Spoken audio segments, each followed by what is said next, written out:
Olá, bom dia, boa tarde, boa noite. A gente não sabe em que horário você está nos assistindo, mas você é muito bem-vindo à nossa transmissão do Bem Natural. Hoje a gente vai conversar sobre depressão. A gente deve unir medicina e fé para tentar chegar à cura? Será que isso é possível? Para conversar sobre isso comigo hoje, eu tenho aqui, como em todas as terças e quintas, a Cat Soares. Tudo bem, Cat? Bom Bem-vinda. dia, bem-vinda, obrigada. E tenho a Mari Santos. Bem-vinda, Mari. Bom dia, boa tarde, boa noite. Bom dia, boa tarde, boa noite, porque aqui é assim. Bom, depressão, ansiedade são coisas que muitas vezes nos levam à angústia, medo, até podemos desenvolver pânico. Aliás, histórias que acabam se repetindo muitas e muitas vezes, né? Que é válido a gente misturar medicina, terapias holísticas, inteligência emocional e fé para chegar à cura? Essas são hoje é essa a pergunta principal do dia, na verdade. Bom, vamos lá. Vou começar com a Mari. Mari, que é terapeuta emocional e que, como eu, né, e que tem trabalhado bastante essas questões, né, Mari? Sim, até por uma questão pessoal, né? Porque eu tive depressão, né? Cheguei a ter aí a síndrome do pânico e crises de ansiedade, né? O mal do nosso século. E quando eu me vi nessa situação, nessa condição, né? Eu sou criada com a religião católica, né, com base na religião católica, mãe, pai, família toda católica. Então, entrando aí na questão da fé, né, realmente ajuda muito. Mas assim, vamos dizer que nesse momento que eu estava passando por essa situação, que eu nem me dei conta que estava, era até um momento que eu não estava frequentando a igreja, né? E assim, eu acho que independente da religião, né, é importante você ter um apoio em qualquer outra seita, a religião, porque quando você frequenta, você está em grupo. E quando você está num grupo, você tem uma rede de apoio, né? Com pessoas que têm afinidades, com pessoas que têm a mesma intenção. Então, além do suporte, vou usar a palavra invisível, né? Que seria a fé é o invisível, né? Você não pode tocar, você não vê, você só pode sentir, você só tem que acreditar. Então, você estando junto com pessoas que têm o mesmo pensamento, porém podem não estar passando pela mesma situação, podem já ter atravessado por este momento também. Então, eu acho que é muito importante, né? Aliado à medicina, sim, porque o que acontece, né? Quando você se encontra nesse quadro de depressão, o seu organismo, por algum motivo, ele já não está mais produzindo as substâncias químicas que são necessárias para o seu equilíbrio, né, para o seu bem-estar, porque a felicidade ela não é permanente nem constante, né? Nós temos momentos de felicidade, momentos de alegria, assim como temos os nossos momentos de tristeza, os nossos momentos de angústias, né? As nossas dúvidas, que são as nossas ansiedades, mas assim, eles são momentos pontuais. E a tristeza nada mais é do que a depressão, desculpa. A depressão nada mais é do que um estado de tristeza profunda, né? Falando aí, né, a nível de inteligência emocional, é um ciclo que não foi fechado, ou vários ciclos que não foram fechados e que estão aí drenando a sua energia, que estão tomando a sua atenção, que você não vê saída, né, para esse problema ou para alguns problemas. E o seu organismo deixa de produzir as substâncias químicas para esse bem-estar, para que você fique em equilíbrio. Então, algumas pessoas têm resistência a tomar remédio, eu fui uma das pessoas que tive resistência à medicação, e uma das médicas, um dia num exame, ela falou para mim, ela falou assim: "Olha, ninguém gosta de tomar remédio, mas às vezes ele é necessário para esse momento pontual", e realmente é isso, ele é necessário naquele momento.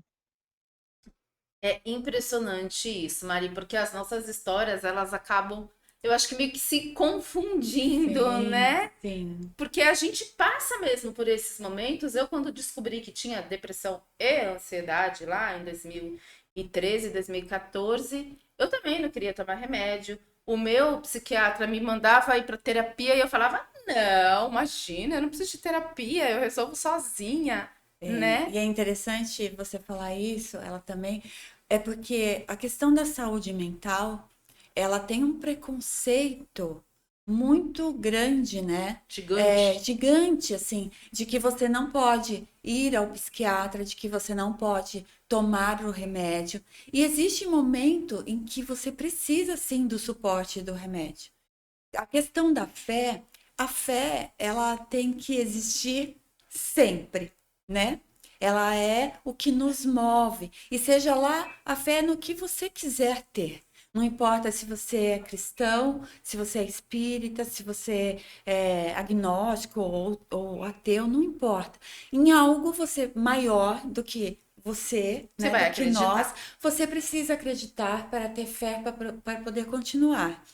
O apoio do remédio, o apoio da psicoterapia, de tudo isso é necessário em alguns momentos. E eu acho que todo mundo precisa. Acho que todos Mais do que deveriam fazer precisa, eu terapia. acho que merece, né? Sim, Porque, na verdade, a psicoterapia, seja holística, seja a partir da inteligência emocional, seja a partir da cromoterapia, da aromaterapia, reiki, tudo que tem aí, né? Até das atividades físicas que a gente muitas vezes não coloca no campo das terapias, mas é sim, super mas super terapêutico, né? terapêutico. Merecimento, é um autocuidado nosso. Quando a gente não faz isso, não se cuida, a gente tende a ter mais desafios.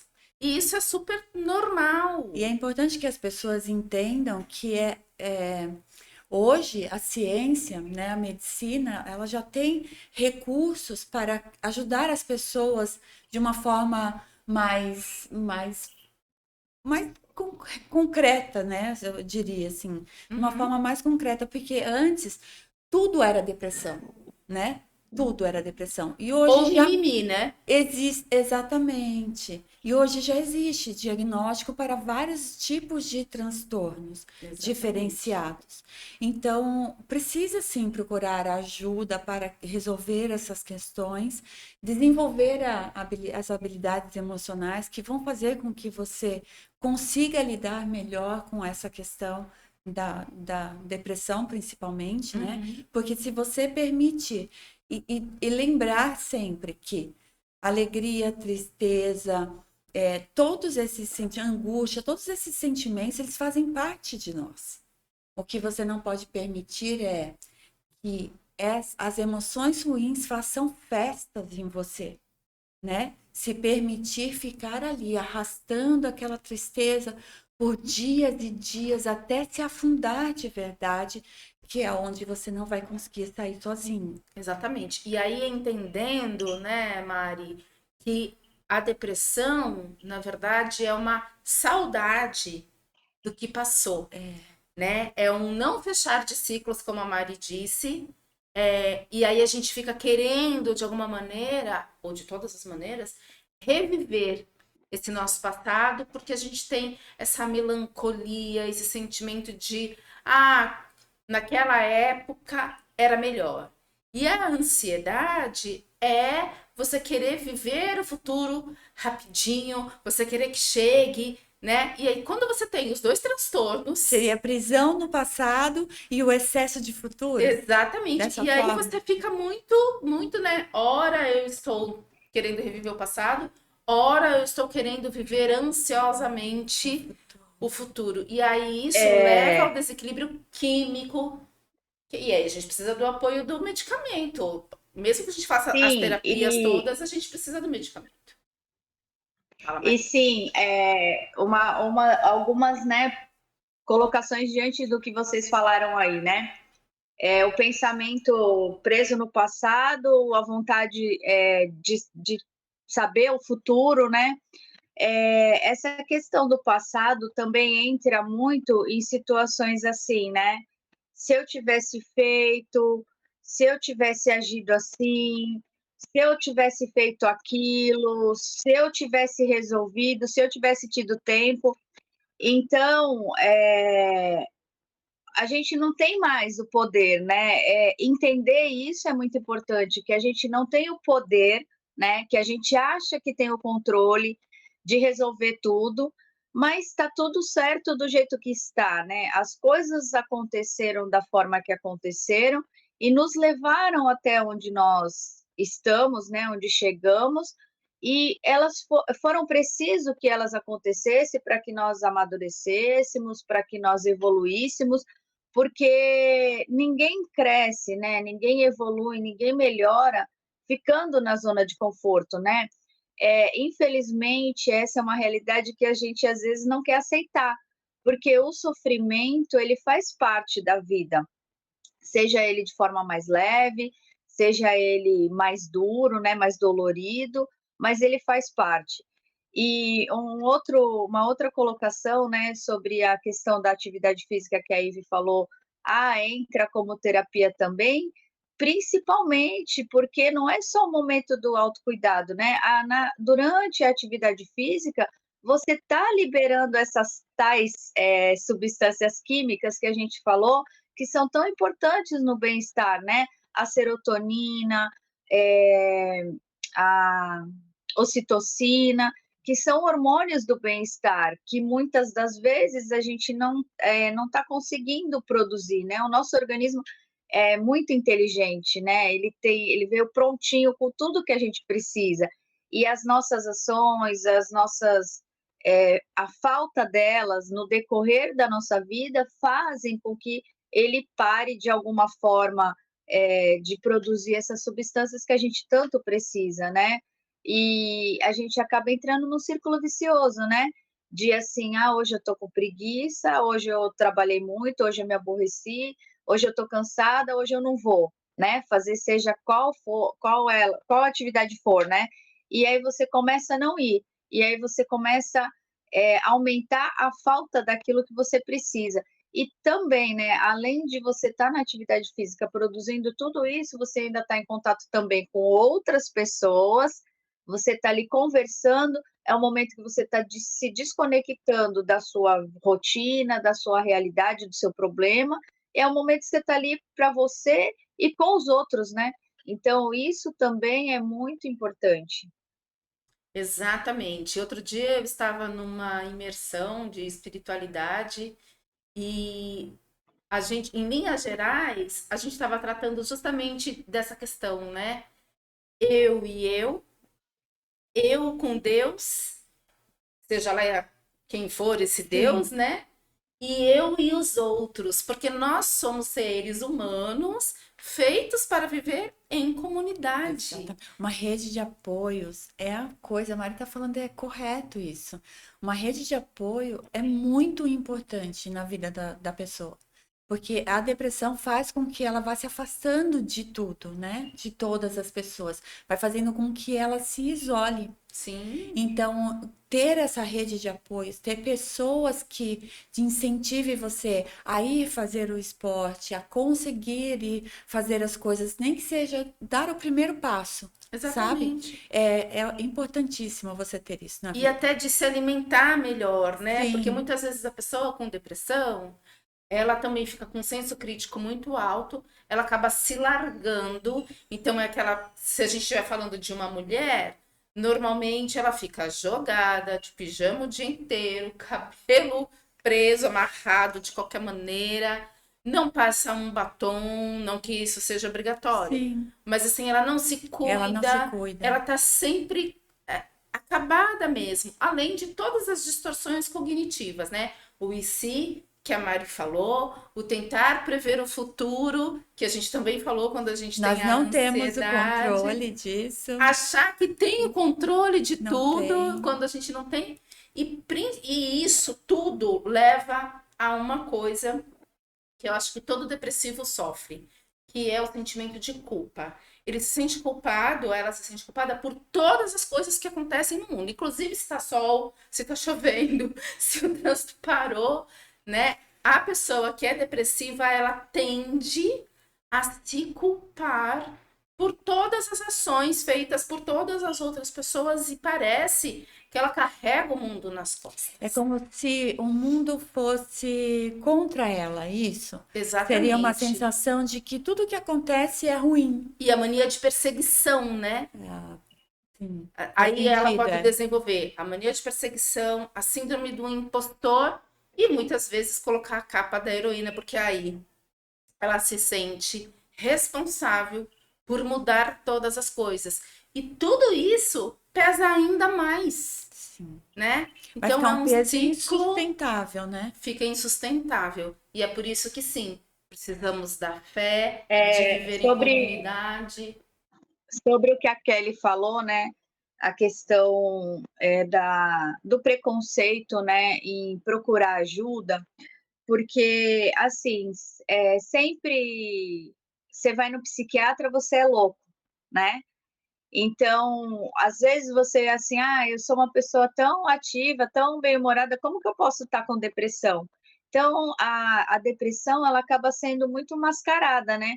Por exemplo, eu fui uma pessoa que, quando eu estava, no ponto alto da depressão, eu continuava trabalhando, né? Eu continuei trabalhando, porque, assim, eu falo, né, graças a Deus, né?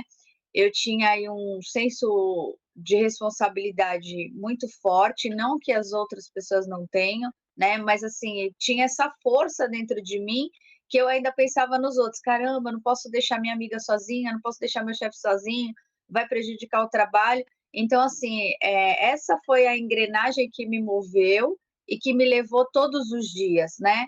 Mas por quê? Uma coisa que eu falo sempre, né? Eu amo o que eu faço, eu adoro o meu trabalho, que além de ser terapeuta, eu trabalho com dentista. Estar lá, poder ajudar as pessoas. Então, assim, isso ainda era mais forte em mim do que aquele momento que eu estava passando. Mas acreditem, nem o meu chefe, nem a minha companheira de trabalho, eles sabiam que eu estava com depressão, porque eu nunca falei, porque eu tinha vergonha. Eu não me imaginava, eu não me permitia, na verdade, estar com esse problema, passando por esse problema, porque eu falava assim, não, não é possível, né? Como eu vou estar com depressão, né? Que é a heroína aí que a Ivy está falando, né? Eu achava que eu era super forte, eu queria resolver tudo, eu queria resolver o problema de todo mundo, né? Mas eu não estava olhando para mim, eu não estava me cuidando. E na minha vida estavam acontecendo coisas que fugiam do controle que eu achava que eu tinha, né? Porque não é nem do meu controle. Na época, minha mãe descobriu um CA de mama e no mesmo período o meu pai adoeceu com uma infecção urinária.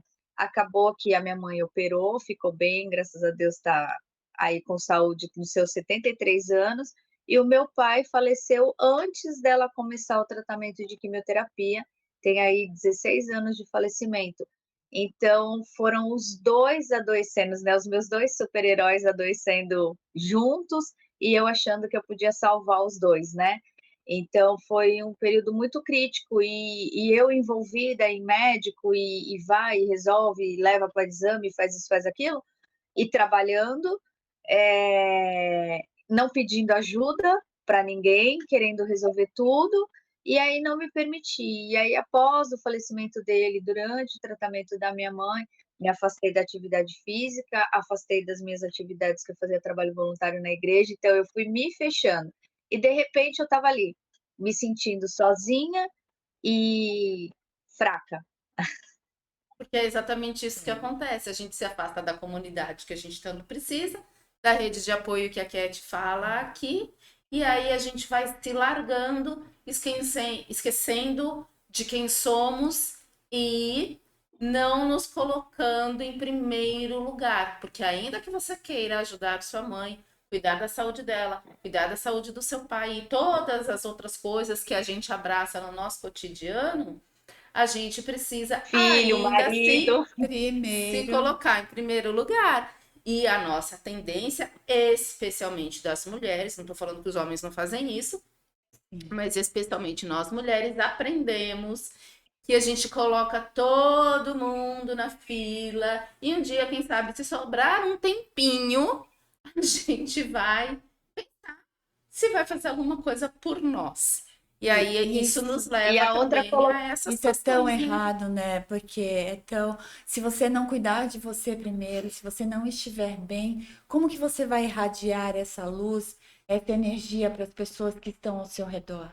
A partir do momento que você tira um instante para cuidar de você, você consegue fazer com que as pessoas ao seu redor sintam que você está bem. Então você tem como emanar mais luz, você tem como emanar mais energia para que as coisas fluam de uma forma mais suave, mais leve. E principalmente se manter conectado com as pessoas. Quando você mantém essa conexão, você sai ali do seu problema, porque você vai estar sempre sorrindo com alguém, alguém vai fazer sempre alguma coisa para você que vai te trazer um pouco de alegria, porque nós viemos aqui para servir. Então, é Uhum. para servir, sim, mas primeiro você precisa Primeiro cuidar de você se você. serve e depois Isso, você serve aos outros, isso, né? exatamente. Isso é super importante. falando sobre servir, né? Olha só, uma coisa que a gente faz automático, né? Quando chega alguém na nossa casa para uma visita, né? Quem a gente serve primeiro? Pois A é. visita, né? Então a Sim. gente acaba sendo treinado, condicionado a atender o outro primeiro. E sobre o que a Cat falou da rede de apoio, sim, a rede de apoio ela é muito importante, o círculo social é muito importante, mas eu ainda coloco que a ajuda profissional ela é de suma importância, porque por mais que os amigos, as pessoas próximas elas tentem nos ajudar, elas tenham alguma bagagem, já tenham experienciado alguma coisa que nós já passamos, eles sempre vêm com a bagagem deles, com a vivência deles, né? Então, com, com as dores que eles trazem, pode, em muitos casos, tem as situações superadas, sim, mas o vínculo emocional que a gente tem com essas pessoas, ou o intuito de nos proteger e nos poupar, ele é tão grande que, assim, ele vem com com a bagagem dele, né? E que nem sempre essa bagagem, por mais que ela se conecte conosco, mas ela não é a nossa história, porque a gente precisa se autoconhecer. Por que que nós temos essas dores e estamos passando por isso? Então, o autoconhecimento que ele vem através, seja da terapia cognitiva comportamental, através do psicólogo, através de outras terapias, ele é muito importante, porque o profissional ele vai saber te conduzir pelo caminho que para você se reencontrar no seu caminho, porque cada um tem o seu caminho, né? Exatamente. Gente, a gente está terminando aqui. Passou super rápido, Muito. não é? Daria para E, fazer mais um. né? E eu queria falar só uma coisa. A gente está falando tudo isso com foco no adulto, né? Pensando nos adultos, mas a educação emocional ela deve vir desde os primeiros anos de vida daquela pessoinha, né? Sim. Porque aí eles têm se a gente começa com a educação emocional desde sempre, cuidando disso tudo que a gente está falando aqui, a tendência é que essa pessoinha se torne um adulto com menos problemas, com menos traumas, com menos feridas emocionais para cuidar, e aí ele vai ser uma pessoa certamente mais leve. Com certeza. Eu gostaria de reforçar também a questão da fé. Quando você tem uma fé inabalável, você consegue com mais facilidade, eu diria, né? Passar por esses momentos da vida que todos vão passar, né? Todas as pessoas elas vão passar por momentos difíceis, porque nós não viemos aqui para passear. Então, nós vamos todos passar por momentos difíceis. O momento que você tem fé, seja lá no que for, você consegue ir ultrapassando essas barreiras com um pouco mais de facilidade. Peça ajuda sempre que for necessário. Utilize a medicina, sim, os remédios, se forem necessários, a terapia e todos os apoios que forem precisos para que você não fique num estado de tristeza. Nós não viemos aqui para ser tristes. Não, com certeza não. Mari, quero muito agradecer a você por estar aqui hoje com a gente. Para você que está nos acompanhando, toda terça e quinta, um programa novo, um episódio novo. E no próximo programa, a Mari vai voltar. E aí a gente vai falar sobre saúde mental das crianças, já que a gente falou tanto hoje de saúde mental com foco nos adultos, né? Sim. A gente vai começar pelos pequenininhos. Então, até daqui a pouquinho. Quero agradecer o convite e a oportunidade e estou sempre aí à disposição que puder contribuir, né? Porque o pouquinho que a gente sabe já ajuda, né? Com certeza. Que a gente consiga ajudar uma pessoa já valeu a participação. Exatamente. Então, um grande beijo para vocês e a gente se vê no próximo programa. Obrigada.